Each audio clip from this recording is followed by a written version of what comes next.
郷土の文化財と伝統芸能をお楽しみいただいておりますでしょうか。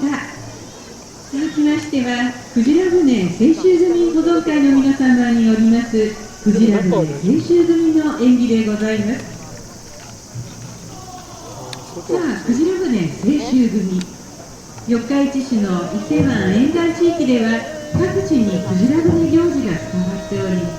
中部地区の諏訪神社祭礼であります四日市祭りでも、現存する南納屋町の明神丸の他に、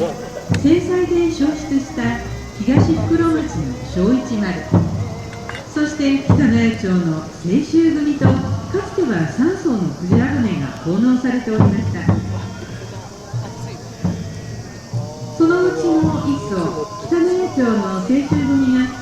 明治時代に装飾類を新調した折に、旧道具一式を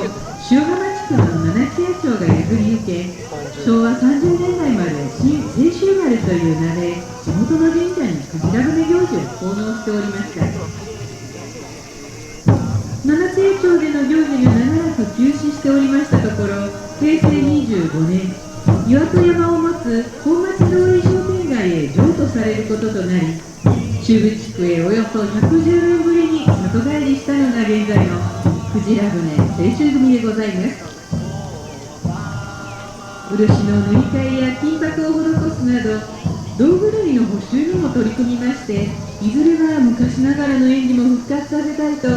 市内のクジラ船行事に関わります有志に協力を呼びかけて、岩戸山とともに現在引き回しをされていらっしゃるということです。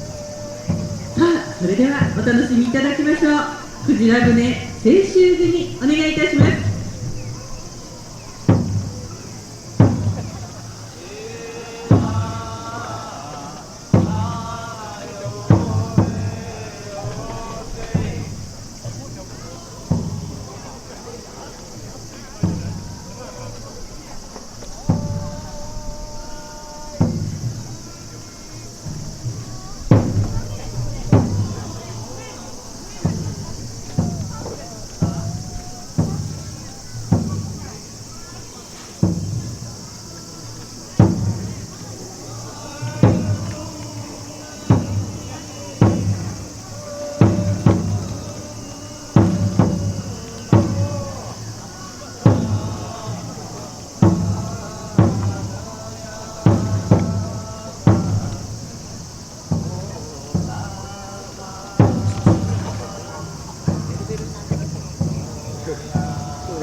そん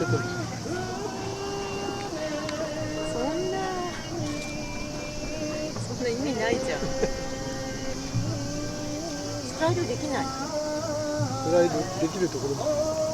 シール。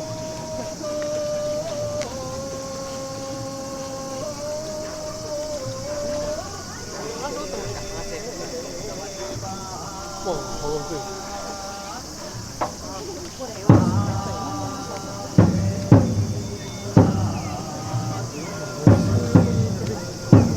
座ってる人だったらじゃない。タッチしてる。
個部屋。